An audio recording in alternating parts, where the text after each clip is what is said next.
세상을 향한 힘찬 도전담 이만기의 만만한 토크 이만기입니다. 이은민입니다. 네, 지금 이렇게 주위를 보면요, 깊어가는 가을의 그 완연함을 느낄 수가 있습니다. 특히 남부 지방은 이번 주가 가장 가을의 절정이라고 그럽니다. 네, 맞습니다. 몇 년 전까지만 해도 저는 단풍이 뭐라고 사람들이 그렇게 좋아하지 이렇게 생각을 했는데요.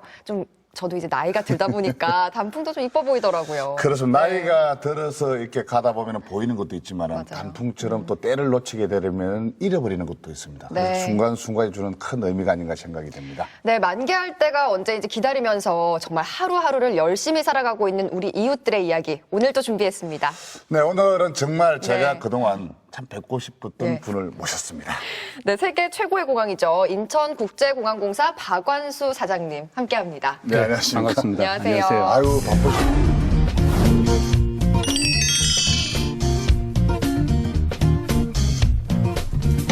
정말 뵙고 싶었어요. 네. 그동안 왜 궁금했냐면은 바깥에 창원서 넓게 계시다가 네. 인천까지 가셨거든요. 근데 사장님과 시장님, 대각선이죠, 완전. 예, 좀 어색하지 않습니까? 사장이라는 소리가? 점 하나 차이 아닙니까? 네. 사장이나 시장이나 뭐. 근데 보통 시장이라고 보통 옛날부터 저를 알던 분들은 네. 전부 시장이라고 이렇게 호칭을 해 주시죠. 호칭을 하고 예. 예, 또 인천 가시면 사장님이라 그러시고. 그렇습니다. 뭐처럼 이렇게 창원 내려오셨죠? 예, 만 1년이 지났네요. 작년 10월 6일 날 갔으니까 뭐 벌써 사계절 지나고 1년 지났습니다. 1년 지났는데 이제 가서 직접 보시니까 좀 이게 적응이 좀 이제 되셨습니까? 예, 영종도가 처음에 작년 10월 달에 제가 가가지고 보니까 아주 이 창원이나 경남보다는 춥습니다, 온도가. 네. 낮아가지고 서울보다 더 추워요. 그래서 작년 겨울을 난다고 아주 고생을 많이 했습니다. 이 기후에 적응하는데도 예. 아주 참 힘들었고 어려움도 있었고 특히 이제 아는 사람들이 많지 않으니까 공사 사장을 맡아도 이렇게 좀 어려움이 있었는데 지금은 이제 한 1년 지나니까 우리 공항터미널 안에 가면 저 얼굴을 많이 알아봅니다, 사람들이. 예. 그래서 인사도 하고 지금 많이 적응이 된 편이죠. 예. 근데 저도 뭐 외국을 자주 나가는 편은 아닙니다만 그래도 가끔 그 인천공항을 이용을 할 때가 있습니다. 그 가다 보면은 이게 참 공항 서비스라고 하는 게 참 중요하거든요. 예, 예. 외국을 나가는 첫 관문이고 또 예. 외국 사람들이 들어오는 첫 관문이기 때문에 참 중요한데 지난번에 우리 인천공항의 세계적인 공항으로 이렇게 이제 인정도 받으셨고 또 특히 이제 여기 지금 보면은 국민 행복의 날 인천공항 이 책이 좀 나와 있습니다. 예. 이게 뭐 저희들이 이제 네. 그 세계 공항 서비스 평가 ACI라고 세계 공항 협의회가 매년 이렇게 공항 서비스에 대해서 세계 한 1,800개 공항을 대상으로 평가를 합니다. 평가를 하는데 인천공항이 10년 연속 1위를 했거든요. 그 오. 평가에서. 예. 지난 4월 달에 그 요르단에서 그 공항 서비스 평가 결과에 대한 시상식이 있었는데 그때 ACI 사무총장이 뭐라고 이야기했냐면은 인천공항이 세계 공항 서비스의 역사를 문화를 바꿨다 이렇게 아주 그 극찬을 했습니다. 이것이 이제 어떻게 보면 뭐 인천공항이라는 것이 서비스도 훌륭하지만은 기본적으로 여객들을 안전하고 편리하게 하는 게 이제 가장 기본인 책무이기 때문에 어떻게 보면 서비스도 인천공항 수준도 높고 또 기본적으로 안전하고 편리한 공항 면에서도 세계 최고 수준입니다. 예를 들면 뭐 여객도 안전하지만 항공기도 이착륙할 때 아주 네. 자동 착륙 계기 시스템이나 이런 걸 통해서 굉장히 안전하게 할 수 있고 수화물 처리 시스템도 이 수화물을 이제 붙이면 이것이 오류가 거의 없이 유럽의 세계적인 공항들의 수화물 처리 시스템보다 오류 확률이 20분의 1밖에 안 됩니다. 그래서 그 잘못 간다 다른 나라로 잘못 간다는 잘못 거잖아요. 가거나 잘못 분류되거나 예. 이런 경우가 오차율이 20분의 1밖에 안 되는 거죠. 그래서 이제 인천공항은 정말 우리 대한민국의 자긍심이다. 그걸 뭐 다 공항공사에 근무하는 직원이 잘한 것도 있지만 우리 국민들이 그동안 성원해주고 또 관심 가져주신 네. 덕분이라고 생각하죠. 되게 사장님다우신 애착을 갖고 있는 그런 느낌이 많이 드는데 근데 사실 인천공항 사장님으로 가신다고 했을 때 예. 저 혹시 낙하산 인사 아닌가라고 할 만큼 의아해하시는 분들이 굉장히 예. 많았거든요. 어떻게 가시게 된 거예요? 제가 처음에 이제 침한 지 6일 만인가 국정감사를 했는데 네. 야당 국회의원들이 낙하산이라고 아주 저를 공격을 많이 했었습니다. 근데 이번에 1년이 지나고 나서 이제 국정감사를 다시 받았는데 야당 의원들이 아주 인천공항 운영 잘 되고 있다는 높은 평가를 했습니다. 네. 했고 제가 인천공항을 가게 된 것은 이제 이때까지 지방행정만 제가 담당을 했지 않습니까? 그래서 평소에 이제 중앙 정치권 또 중앙에도 한번 가보고 싶고 또 공공행정이 아닌 기업 행정도 한번 맡아보서 보고 싶은 그런 이제 마음이 있었는데 마침 이제 인천공항공사 사장이 비어가지고 네. 제가 지원을 하게 됐는데 뭐 운 좋게 제가 취임을 하게 됐었습니다. 예. 근데 그런 뭐 의함이라든지 이런 거 좀 다 뒤로 하시고 겸허하게 받아들이시고 그냥 결과로 평가를 받겠다라고 네. 하셨어요. 근데 뭐 평가를 하기에는 1년이란 기간이 좀 짧긴 하지만 그래도 스스로 자평을 좀 해보신다면 어떤 것 같으신지. 제가 취임했을 때 인천공항이 사실 어떻게 보면 아주 성장을 하다가 네. 정책이 있었죠. 예를 들면은 정부로부터 방만 경영 공공기관으로 이렇게 뭐 이렇게 지정이 됐었고 또 우리 한승률도 계속 성장하다가 떨어지는 상태로 갔고 또 경영 성적도 안 좋았고 내부 갈등도 있고 여러 가지 문제가 많이 있었습니다. 제가 지난 1년 동안에 이제 그동안 면세점과 같은 상업시설도 막 이렇게 입찰을 보지 않고 미루어 왔고 사장이 없다 보니까. 네. 그래서 1년 동안 이제 상업시설 전부 정리를 다 했고 또 한승객도 저희들이 노력해서 지금은 이제 반등해서 올라가고 있는 상황이고요. 네. 국제 여객수도 올라가고 있고 영업 면에서도 작년에 우리가 6,300억의 순이익을 냈습니다. 금년은 아마 그보다 더 많은 이익이 낼 것 같는데 네.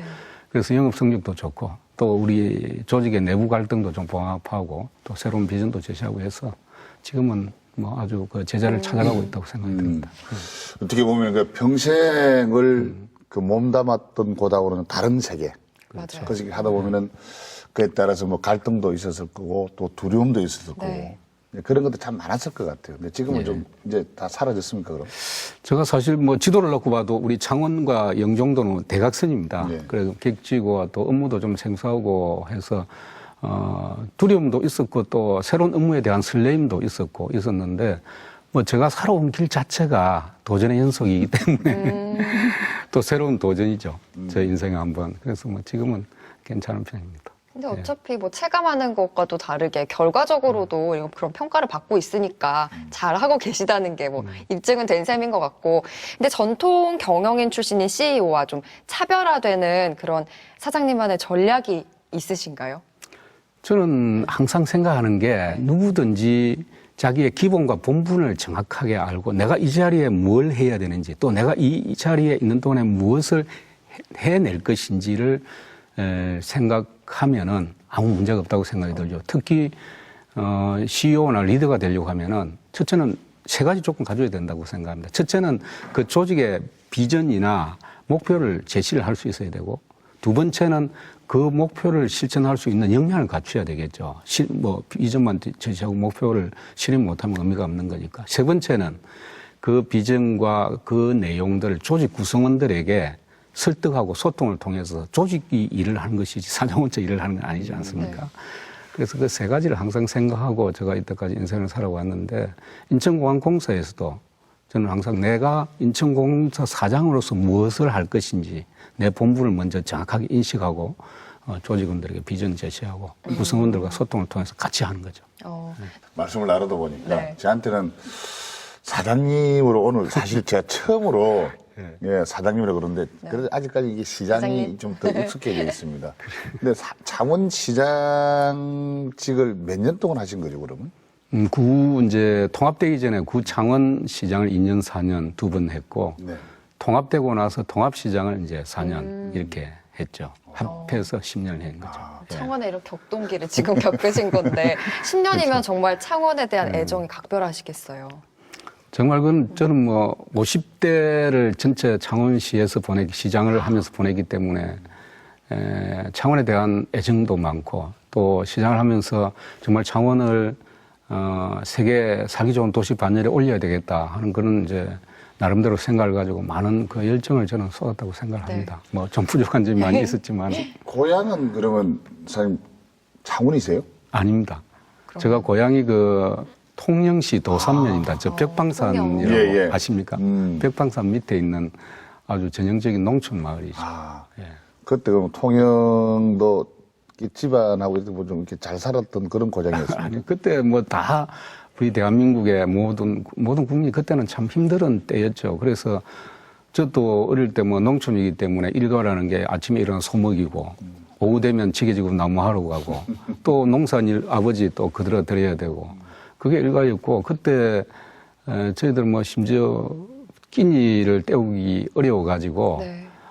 나무하루 지게 지고 가면 이제 고구마 같은 거 삶아가지고 그걸 가지고 끼니를 때우고 요즘 제가 그 밀가루 음식을 좋아하지 않습니다. 왜 그러냐 하면은 그때 무밥, 고구마밥, 그 다음에 지금은 칼국수로 하는데 그때는 밀국수라고 했습니다. 밀국수를 이렇게 말아가지고 네. 매일 저녁에 해주기 때문에 그 밀 냄새가 너무 싫었어요. 그래서 지금도 저는 밀가루 음식을 별로 좋아하지 않는데 요즘 돌이켜 생각해 보면은 그때 그렇게 열심히 일해도 왜 그리 먹고 살기가 힘들었는지 참 저도 지금 생각해 보면 이해가 좀 안 가요. 사실 먹을 것이 너무 없었어요. 네. 없는데 하여튼 먹고 싶은 거는 빼떼기, 빼떼기. 예, 고구마 빼떼기 잘 알죠. 빼떼기. 그런데 또- 고구마를 말려가지고 네. 그 말려놨던 걸 갖다가 이게 죽같이 죽을 끓입니다. 그것도 이제 큰 이게 무슨 콩이냐 큰 콩이 있어요. 예, 강낭콩 같은 강낭콩 같은 거 넣고 이래 막 진짜 죽같이 끓여가지고 죽을 끓여가지고 네. 솥에다가 놔놓고 네. 아침, 점심, 저녁 그냥 터 먹는 거예요. 식은 똑같은 거. 걸 아침, 네, 식은 거. 저녁으로. 그냥 죽을 끓여 놓으면 한 솥 끓여 놓으면은 점심도 먹고 저녁도 먹고 전 진짜 그렇게 감사할 때 태어났다고 자꾸 생각하게 돼요. 이 얘기를 오래 듣고 있으니까. 진짜 산에 가서 다래 네. 따먹고 얼음 따먹고 볼똥이라고 모르시죠? 시골 사투리를 쓰는 예, 진짜 그런 건데 형제분은 그럼 어떻게 되십니까? 제가 그 오남매입니다. 어. 형님이 돌아가셨는데 저보다 19살 많은 맨 위에 형님이시고 이제 가운데 누나들이 계시고 제가 이제 막내나 마찬가지인데 여자 그 동생이 하나 있습니다. 쌍둥이 동생이죠. 쌍둥이요. 예. 근데 좀 이렇게 또 어려운 와중에 행정고시를 또 하셨다고 알고 있는데 그래도 네. 공부를 굉장히 좀 잘 하셨나 봐요. 공부를 잘한 기억은 없습니다. 제가 초등학교는 뭐 농사일 그들고 소목이고 나무하고 다니니까 네. 공부를 잘할 시간이 없고 중학교도 제가 다른 사람보다 2개월 늦게 이제 입학금을 못 내가지고 2달 늦게 5월 달에 입학을 했는데 그 중학교가 국민학교에서 갓 이제 인가를 받은 학교인데 우리 집에서 7km예요. 7kg요. 예, 왕복 14km를 걸어 다녔는데 뭐 겨울이나 여름이나 그 걸어 다니는 게 지금 제가 이 체력이 강한 미끄럼이 됐다. 저는 그렇게 생각합니다. 근데 그런 공부는 와중에 못했어요, 예. 중학교 다닐 때도. 원래 저리 밉다니까요. 공부 잘한 사람들이 맞아. 절대 공부 잘했다 소리 안 합니다. 아, 정말입니다. 공부는 못했어요. 맞아요. 아니 근데 그러면 그런 어렵고 또 학교도 멀리 있고 배울 때도 멀리 있고 좀 다 조건이 갖춰지지가 않았었는데 그래도 공부를 해야겠다라고 마음을 먹은 특별한 계기가 있었을 것 같아요. 제가 이제 고등학교를 이제 친구 아버지 따라서 그 마산 공고를 왔습니다. 네. 와가지고 처음에 자취 생활을 우리 교수님 그 모교인 그 용마고등학교 입구에 예, 예, 거기서 예. 제가 지금도 그 골목이 있더라고요. 산호동네. 예, 산호동. 거기서 자취 생활을 했습니다. 했는데 선배 두 분하고 같이 했는데 이분들이 공부를 열심히 해요. 보니까.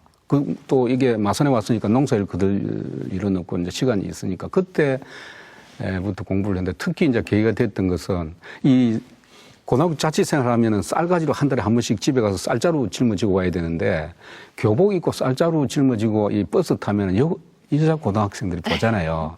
그래서 그게 민망해가지고 가기 싫어서 안 간 거예요. 안 가니까 부모님들 이 아버지가 가만 생각해 쌀 떨어질 때가 됐는데 이 친구가 쌀 가지러 안 오니까 아버님이 쌀자루 짊어지고 왔어요. 왔는데 네. 버스 타고 오시다가 이 쌀자루가 터진 거예요. 야, 그래서 그걸 생각만 해도 예. 참 썰어가지고 예. 새끼로 꼬가지고 막 이렇게 엮어가지고 짊어지고 오셨어. 참 자취방까지 오셨는데 아버님 뵙기도 민망하고 참 죄송하기도 하고 그래서 아버님이 막걸리 좋아하시니까 아버님 조금 계세요. 내가 막걸리 한 대 사오겠습니다. 이러니까 가만 계시더만 내 지금 빨리 가서 농 갈아야 되니까 막걸리 필요 없고 먹을 시간도 없고 물이나 한 컵 달라 이렇게 말씀하세요. 나는 아버지가 막걸리 먹고 싶지만 돈을 아끼라는 뜻에서 아마 그렇게 말씀하셨다고 생각하는데 그 물 한 컵 이제 드시고 골목길을 내려가시는데 뒷모습을 보고 야 내가 이 부모님이 저렇게 내 때문에 고생하시는데 내가 정말 열심히 공부를 해야 되겠구나 하는 생각을 그때 했는데 그때부터 제가 코피나게 공부했습니다. 정말. 그때. 열심히 하는 스타일인 것 같고 그래서 예. 근데 어떻게 보면은 마음만 먹으면 이렇게 공부를 잘하셨고 그게 참 어떻게 보면 어렵거든요. 의지가 남다른 건지 어쨌든 뭐 장학생으로 또 장학생. 예, 졸업을 네. 했습니다. 졸업을 하고 또 그러다 취직은 그러면 바로 하게 되신 거죠? 아니죠. 고등학교 졸업하고 공부를 잘 했다고 했는데 그때 경기가 안 좋아가지고 취업을 못 했습니다. 그래가지고 시골에 이제 내려갔었는데 시골에서 이제 이렇게 한두 달 그냥 지내다 보니까 제가 참 안타깝더라고요. 제 자신이 생각해도. 그래서 이제 대학을 가야 되겠다는 생각을 하고 아버지에게 이제 대학을 보내달라고 졸렀죠. 졸르니까 아버지가 그러면 6월 달까지 모내기까지 네가 농사를 다 지어주면은 예. 아버님 나를 농사일 시킬 이제 욕심으로 예. 모내기까지 농사를 지어주면은 내가 니를 학원에 보내주겠다. 예. 대학교 입학할 수 있도록. 네. 그래서 제가 아버지 그럼 약속합니다 하고 제가 시작을 했죠. 그래서 제가 그때 집에 한 6개월 있으면서 뭐 그름 내는 일, 쟁기질, 썰애질, 뭐 논두렁하고 일 제가 다 했습니다. 그럼 모내기 딱 끝난 날 제가 아버님을 보고 아버님 약속대로 제가 학원에 가겠습니다 하니까 아버님 굉장히 의아하게 생각해요. 잊고 있었던 걸 제가 이야기를 하니까. 네. 믿고 있은 게 아버지가 볼 때는 가지 말라는 소리였어요. 이걸 시키고 이러면 이놈이 까먹을 거라고. 까먹고 이제 안 갈 거다. 예. 그래가지고 제가 이제 그 부산 서면학원에 7,500원 주고 등록을 하고 사상에 그 기찻길 옆에다가 새방을 조그마한 방을 하나 구해가지고 예. 학원에 다니는데 학원 다닌 지 10일 만에 아버님 오셔가지고 엽서를 내놓으세요. 그럼 뭡니까 이러니까 그 엽서에 제가 고등학교 3학년 때 이제 자유지역이 자유무역지역이 막 그때 만들어질 때입니다. 수출 마산에. 마산 수출 자유무역지역이. 예, 예, 예. 그때 기업이 들어서고 할 때 저희들이 원서를 내놨었어요. 예, 예. 고등학교 3학년 때. 이게 이제 날로 온 거예요. 시험 치러 오라고. 아. 그걸 들고 오셔가지고, 네. 야, 이 일본인 회사인데 보니까 좋을 것 같더니 시험을 치면 어떻겠느냐. 대학 가지 말고. 그래서 제가, 아버님, 안 돼. 나는 학원 등록도 해고 대학을 가야 됩니다. 그렇게 이야기하니까, 그럼 가서 시험이나 한번 쳐봐라. 뭐 가든 안 가든 밤새도록 주무시면서 설득을 해가지고 제가 아버님 설득에 할 수 없이 다음날 일어나가지고 학원을 안 가고 그 마산 자유무역지역에 와서 시험을 쳤어요. 근데 이 회사가 시험 치고 그 다음날 발표하고 그 다음날 바로 출근하라고 그래요. 오, 이틀 만에 그렇게 네. 급속도로. 인재를 알아보신 거네 그러면. 그때 같이 갔던 사람들 전부 다 같이 출근했는데 어쨌든 그때 한 13명인가 이제 합격을 해서 고등학교 공고 졸업자들을 갖다 뽑았는데 그래가지고 그냥 그 등록한 거 그냥 뭐, 그거 하고 자유무역의 그 회사를, 동경전자라는 회사를 다니게 됐죠. 동경전자요. 예. 그럼 그게 첫 직장이신 건데. 그렇습니다. 그때 19살 네. 때, 20살 때 이럴 때니까. 그럼 구체적으로 좀 어떤 일을 하셨어요, 그 안에서는? 그 회사가 테이프 레코더라고 이렇게 녹음기를 만드는 회사였는데, 일본인 회사인데, 그게 이제 일관된 어떤 그 컨베이어 시스템으로 되어 있고, 이제 우리 여직원들이 막 이렇게 뭐 일관된 시스템으로 이렇게 작업을 하고, 맨 마지막에 상품이 나오면은 검사를 해가 불량품이 나오잖아요. 네. 그 불량품을 수리하는 일을 제가 맡았었죠, 처음에. 그러다가 나중에는 이제 저도 좀 경력이 쌓여가지고 회사 그만둘 때 좀 라인장도 하고 반장도 하고 그랬습니다. 그 생산직이라고 하더라도 그때 저도 이제 마산서 있었으니까 네. 수출 무역 자유지역이라 한다면 그때 들어가면 대단했던 겁니다. 그럴 것 근데 그때 같아요. 대우도 상당히 괜찮았을 것 같거든요. 그때 고등학교 졸업하고 우리가 처음 들어갔을 때 월급이 2만 원이었습니다. 다른 인근에 이제 뭐 우리 국내 대기업들이 고등학교 졸업자에게 한 15,000원 내지 16,000원 정도 월급을 줄 때 2만 원을 받았으니까 뭐 괜찮은 편이었죠. 네. 예. 근데 참 지금까지 이제 우리 사장님 쭉 스토리를 들어보니까 네네. 어렸을 때 가난한 집에서 태어나서 진짜 말 그대로 뭐 소몰고 다니고 지게지고 네. 뭐 썰이 쟁기 다 했다고 하는데 그런 보통 사람들 같은 경우는 그렇게 취직을 하게 되면은 거의 안주를 하고 그쵸. 딴 데 좀 가려고 생각도 안 하고 돈이 당장 벌리니까 네. 그런데도 불구하고 지금 우리 사장님께서는 대학을 진학해야 되겠다는 그 꿈을 포기하지를 않았습니다. 왜 그렇게 포기를 하지 않았던 이유가 있을까요? 제가 그 회사 다닐 때 우연한 기회에 그 방송통신대학을 입학하게 됐죠. 그래서 이제 저녁에 강의도 듣고 낮에는 이제 근무 시간에 일을 하고 아침 저녁으로 강의를 듣고 공부를 했는데 그 공부를 하면서 제가 대학을 가야 되겠구나. 또 우리 회사 안에도 뭐 대학 졸업자하고 아무래도 고졸자하고 차이가 나니까. 네. 그래서 이제 4년 정도 다니고 제가 방통대를 졸업하고 대학 편입 검정고시를 거쳐서 이제 대학 3학년에 편입하게 되는데 그때 이제 집에서 굉장히 반대를 많이 했죠. 많이 했는데 뭐 지금 대학 졸업해도 이렇게 뭐 일본인 회사 봉급 많이 주는 곳 이제 네 기반도 닦이고 했으니까 찾기 어려우니까 뭐 굳이 대학 갈 필요가 있느냐 이렇게 그냥 근무하면 되지. 네. 그때 돈 버는 게 최고였죠. 그런데 이제 그때 그래 뭐 부모님 설득이 도저히 안 되겠더라고요. 그래서 제가 가감하게 사표를 내고 막 퇴직금을 갖고 네. 3학년 등록금 내고 3학년으로 그냥 들어갔죠. 바로. 회사 사표를 내고. 그러면은 학과는 혹시 어떤 걸 선택하셨어요?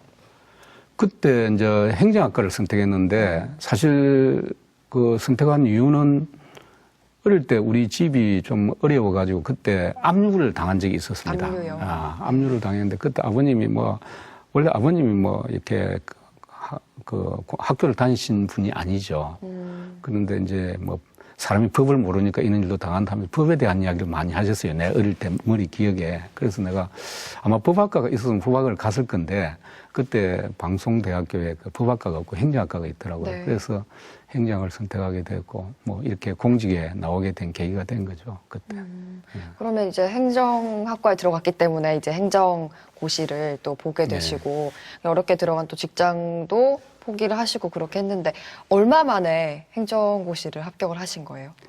그래서 제가 이제 부모님이 반대하는 걸 대학에 들어갔기 때문에 일단 부모를 안심시켜야 되겠다는 생각을 먼저 했죠. 대학 들어가가지고. 네. 3월 달에 들어가가지고 정말 1년, 그러니까 9월 달에 제가 4급 원류, 그러니까 지금 7급 공무원을 합격했는데 9월까지 대학 입구에다가 새빵을 얻어놓고 도서관에 살았습니다. 공부만 했죠. 그러니까 9월 달에 4급 원류 그때 지금 7급 공무원이죠. 그걸 합격했습니다. 합격해가지고 네. 마산시청에 배치를 받았는데 마산시에서 가니까 당신은 대학교 3학년이니까 졸업하고 오면 임용해주겠다. 지금 3학년 임용 안 된다고 하더라고요. 그래서 내가 그러면 공부를 더 해야지 해가지고 4학년 때 이제 행정고시 1차를 합격하고 그 다음 해에 행실 2차를 합격했죠. 오, 근데 행시를 합격을 했으면은 네.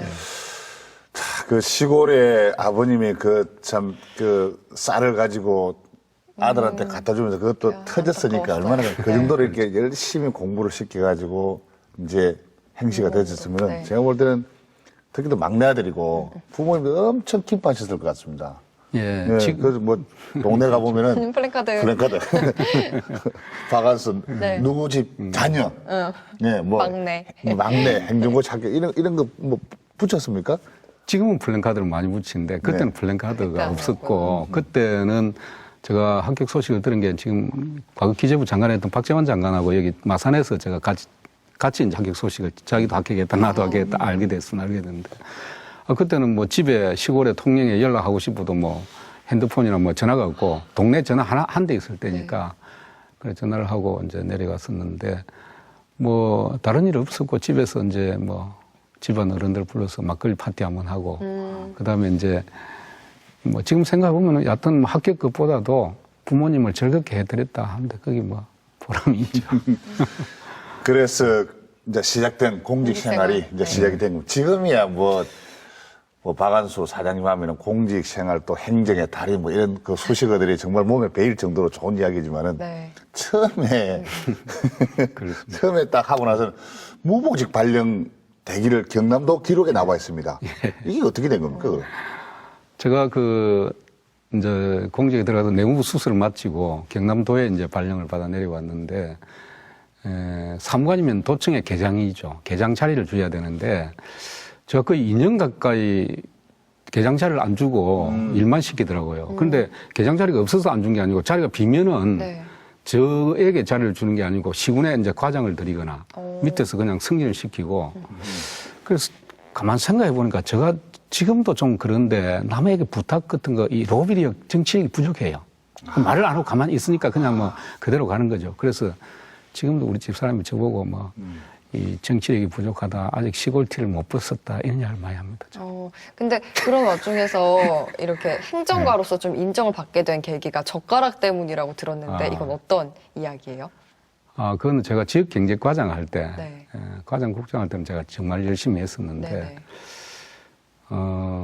저는 앞에서 말씀드렸듯이 내가 일단 맡은 일에 최선을 다하는 그런 성격이니까 소홀히 하진 않는데, 지역경제과장 할 때 그때 계시던 도지사님이 이 물가 관리에 굉장히 관심이 많았습니다. 우리 경남도가 전국 물가 관리에서 최우수를 3년 연속을 그때 했는데 그 물가를 낮추려고 하면 경영을 합리화시켜야 되고 특히 이제 서비스 업종에 종사하는 뭐 식당이라든지 목욕탕이라든지 일회용품을 가능하면 못 쓰게 해야 되죠. 그래야 네. 비용을 낮추고 그렇겠죠. 원가를 줄이고 또 가격을 낮출 수가 있으니까. 그래서 제가 그때 기억해냈던 것이 우리 요식업에 있는 분들하고 의논해가고 한 게 일회용이 그때 만연할 때였습니다. 젓가락으로. 그래 이걸 이 새 젓가락으로 다시 바꾸자. 새 젓가락이 아니라 항구적인 젓가락으로 네. 바꾸면서 이렇게 그 젓가락 밑에 이렇게 홈이 파져 있는 젓가락 있잖아요. 예, 예. 미끄러운 나무 젓가락 쓰는 게 미끄러워서 음식을 못 집는 경우가 있는데 네. 홈을 파면은 새 젓가락 맨 끝 쪽에. 앞에. 맨 끝쪽 예, 앞쪽에 예, 예. 이렇게 줄로 이렇게 해가지고. 그 시장님 아이디어예요? 네, 그때 저희들이 아이디어를 내가지고 한 겁니다. 진짜 오. 몰랐어요. 근데 아이디어맨이라는 얘기가 그때 나오셨나 봐요. 그쵸? 그거 자그마한 거였지만 그때 그런 것 같아요. 이게 처음에 이제 저 영구젓가락 예. 나왔을 적에는 그게 없었죠. 맨들맨들한. 맨들맨들한 뭐 이게 사실 그런 제일 어려운 게 낙지 같은 거. 냉면이나. 냉면 이런 거 찍기가 참 어렵지 않습니까? 근데 그게 있음으로 해서 근데 그런 걸 완전 해소시키는. 예. 그럼 그게 창원 지역에서 이제 시작돼가지고 전국으로 이렇게 나가는 건가요? 그렇습니다. 아, 그건 진짜요? 창원에서 경남에서 시작한 겁니다. 그럼 그 어디 저 특허청에 등록을 해가지고 이런 아까운. 그냥 저한테 좀 이렇게 주시던가라고 아이고. 그런 아이디어를. 그래가지고 그때 예. 전국에서 뭐 좋은 평가를 받았었죠. 그 물가 뭔가 관리. 정도겠습니까? 그 최우수. 정말 우리나라의 맞아요. 식생활 개선을 갖다 그냥 완벽하게 하신 분인데. 요즘에는 이렇게 홈이 안 파인 젓가락도 찾기가 힘들잖아요. 대부분 네, 다 대부분 그렇게 돼 다 있기 그렇죠. 때문에. 그게 이제 음식 집을 때 편하니까. 근데 이제 2002년에 이제 갑자기 공직 생활을 접으시고 예. 그 창원시장 선거에 예. 나오셨어요. 그때가 아마 김해 부시장직에 계실 때죠. 그렇습니다. 네. 예. 그때 참 저도 지금 생각하면 좀 너무 아주 용감하게 도전했다는 생각이 드는데 사실 가만히 있으면 직업 공무원으로서 아주 편하게 갈 수 있었는데 40대 후반이었는데 아이들이 대학교 1학년, 고등학교 1학년 시절이니까 경제적으로도 참 어려울 때고 했는데 제가 가족들에게 물어봤습니다. 내가 출마해서 떨어지면 너희들 학교 보내기도 어려운데 어떻느냐 하니까 집사람은 당연히 출마 안 하기를 바라죠. 뭐 안정된 생활을 원하니까. 근데 아이들은 저를 믿었던 것 같아요. 뭐 아버지 생각하는 대로 한번 해보시라고. 그래서 용기를 가지고 이제 출마를 했었는데 떨어졌죠. 근데 그 솔직히 그 한 곳에서 그 오랫동안 인정받기가 참 그 어려운데 주변에서 이렇게 좀 많은 그런 유혹들도 좀 있었던 것 같아요. 예, 그때 제가 하게 된 동기는 사실 공직에 대한 실망도 있었습니다. 정말 열심히 일해도 뭐 거기에 대한 평가를 받기 쉽지 않고 또 거기다가 직업 공무원이 뭐 이렇게 발령 나면 어디든지 가야 되고 또 남이 맨날 시키는 일만 해야 되잖아요. 그래서 그 당시에 내가 내 소신과 내 주관과 내 철학을 가지고 지역을 경영하든 기업을 경영하든 한번 해봐야 되겠다. 그것은 민선으로 나가는 길밖에 없다. 뭐 그런 생각을 좀 많이 그때 했더랬습니다. 젊다 보니까 암만 해도 용기가 좀 있었던 거죠.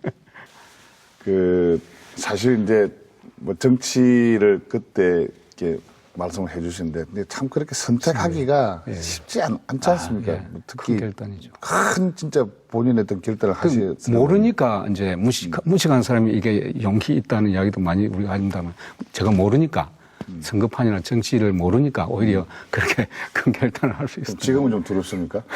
지금 갈수록 어렵다 그런 생각이 듭니다.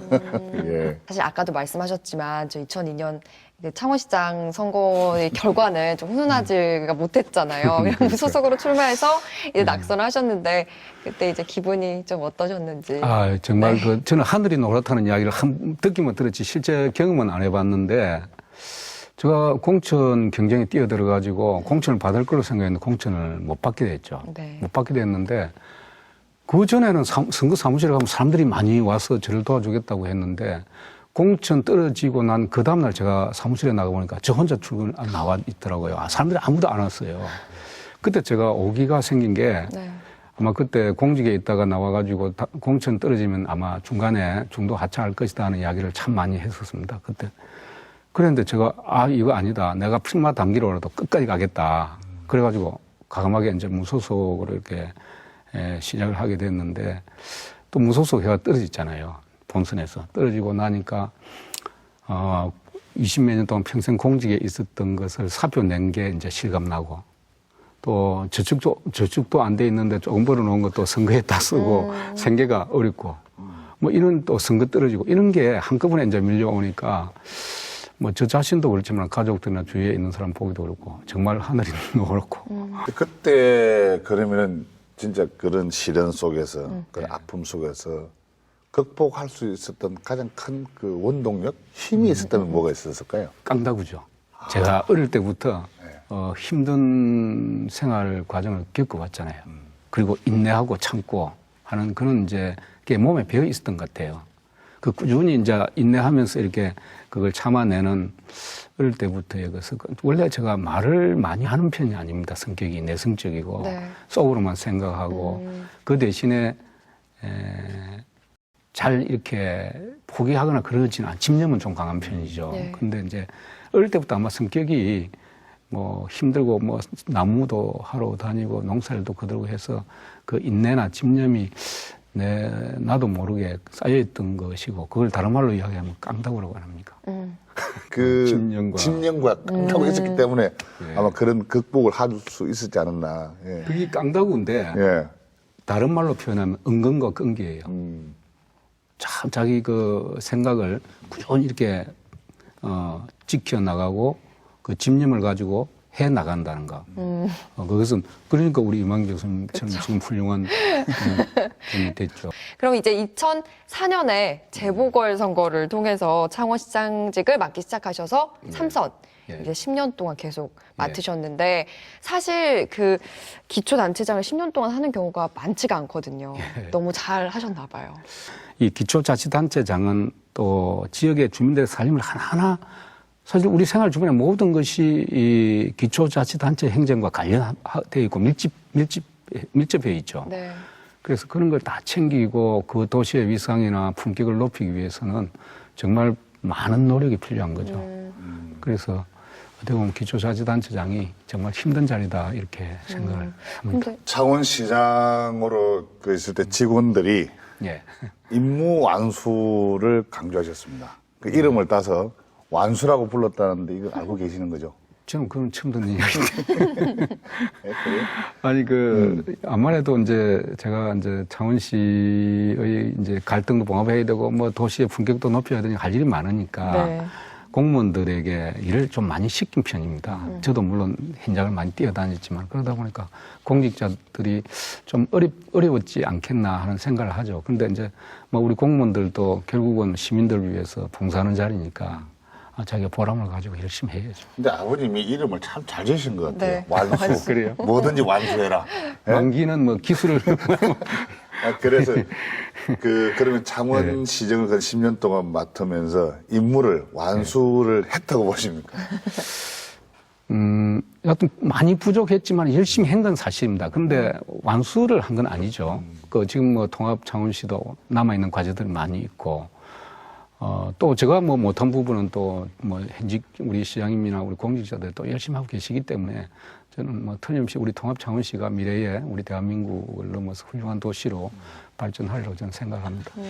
창원시장으로서 지난 10년 동안의 그 행정을 또 하셨고, 예. 그 인생을 이렇게 그 사장님께 놓고 본다면은 내 인생에 있어서 지난날의 그 시정이 어떤 시간이라고 생각하십니까?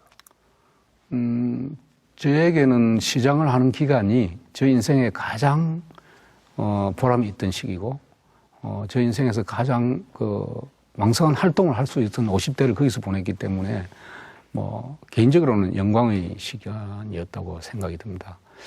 그래서 평생 뭐 앞으로 또 그런 기간이 잘 오지 않을까 아닌가 하는 생각을 하고, 그때 최선을 다했습니다만 돌이켜보면 좀 더 좀 열심히 하고 우리 시민들에게 가까이 다가가지 못한 그런 좀 아쉬운 부분들도 지금은 생각이 납니다. 정치를 하지 않고 좀 계속 공직에 있었더라면 이런 생각을 해보신 적은 없으세요? 저는 그렇게 생각하지 않습니다. 나온 걸 지금은 후회하지 않는데 후배들이 물어볼 때는 후배 공직자들이 선거나 정치를 하려고 할 때는 저는 말리는 편이죠. 가능하면 지역 공무원으로 보내는 게 좋겠다는 이야기를 많이 하죠. 어떤 이유에서?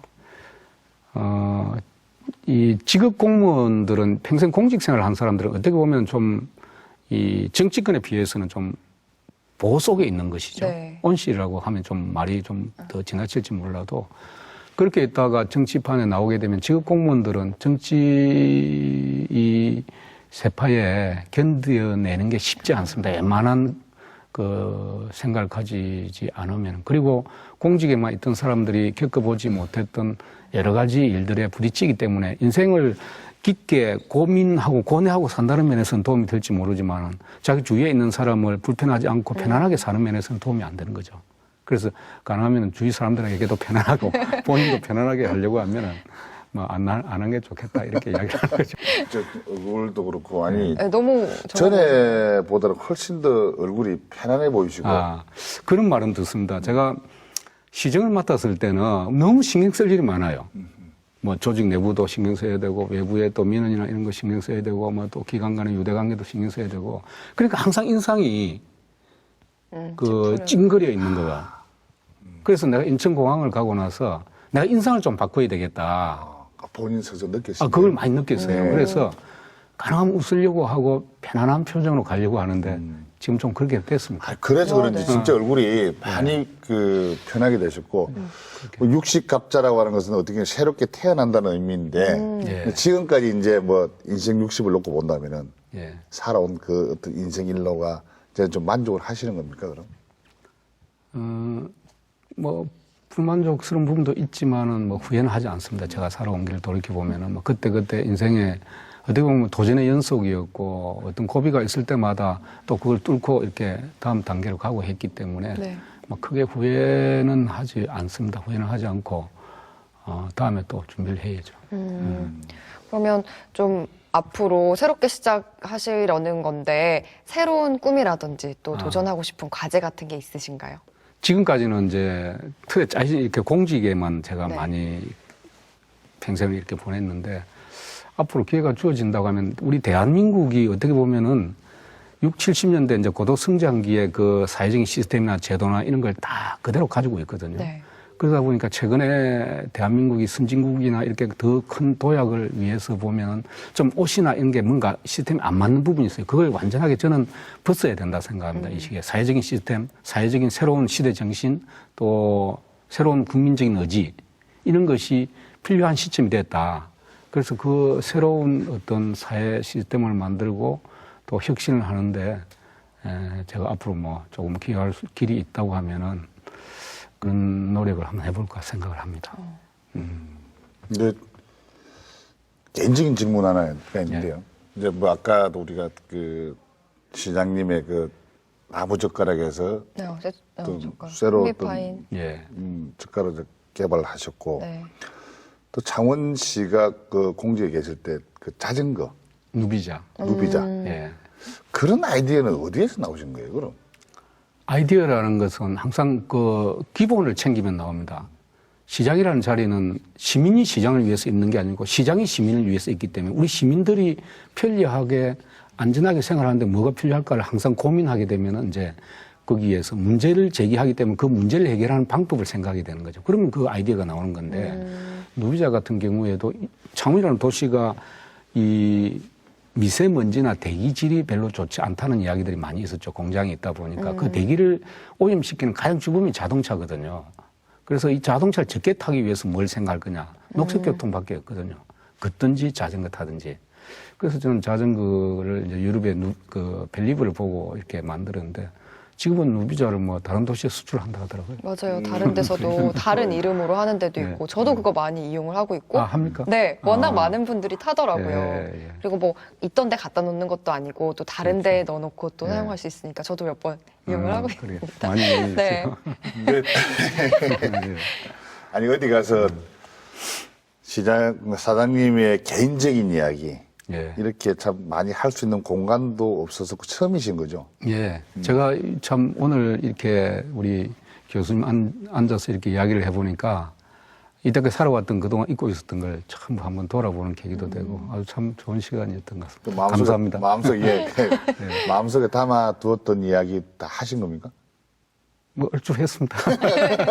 예, 그러면은 이제 질문을 마무리를 좀 짓도록 하겠는데, 만약 사장님의 인생은 지금까지 예. 쭉 했다면 지금까지 이제 폐업이 되셨는데 인생은 성공을 하셨다고 보십니까? 성공을 했다고 보느냐고요? 네. 그건 성공의 기준이 어디냐에 따라 달려 있는데 우리가 사람마다 성공의 기준이 다르기 때문에 근데 보편적으로 제가 생각할 때는 뭐 성공과 실패는 동전의 양면이라고 생각합니다. 한 부분에 성공하면 한 부분에 실패하는 거고 이 부분에 실패도 한 부분에 실패지만 그것이 다른 부분에 성공이 될 수도 있기 때문에 그래서 나름대로 그냥 열심히 살았다는 거기에 제가 뭐 가치를 두는 것이지 성공했느냐 이렇게 이야기하면 일반적으로 보통 뭐 사회적인 지위가 높으면 성공했다 이러는데 꼭 그 모든 부분에서 실패했다 모든 부분에 성공했다 하기는 어렵죠. 나름대로 최선을 다해서 살았고 가능하면은 먼 뒷날을 후회하지 않도록 노력하는 것. 네. 그것이 예, 성공하는 예, 거죠. 예. 예. 네. 그래서 아무쪼록 오늘 정말 인천공항을 세계적 공항으로 만드시고 또 창원시를 정말 명품 도시로 만들었던 우리 사장님과 시장님 이렇게 저희 만만한 토크에 나와주셔서 다시 한번 진심으로 고맙고 감사의 말씀드리겠습니다. 감사합니다. 네, 고맙습니다. 감사합니다. 네, 오늘도 이어있는 성공에 대해서 좋은 이야기 들어봤습니다. 네. 참 좋은 만남이었던 것 같아요. 네, 얘기 들으면서요. 내 인생의 가을이 오면 어떤 열매를 얼마만큼 맺었는지 스스로 자문해보겠다고 했던 윤동주 시인의 말씀도 떠올랐는데요. 우리 시청자 여러분들도 한번 고민해보시면 좋겠습니다. 네, 이제 가을이 점점 더 깊어져 가고 있습니다. 아름다운 계절 가을은 만끽하시기 바라겠습니다. 저희들은 다음 주에 뵙겠습니다. 네, 감사합니다. In my place, were lines that I couldn't change. I was lost, oh yeah. And I was lost, crossed lines.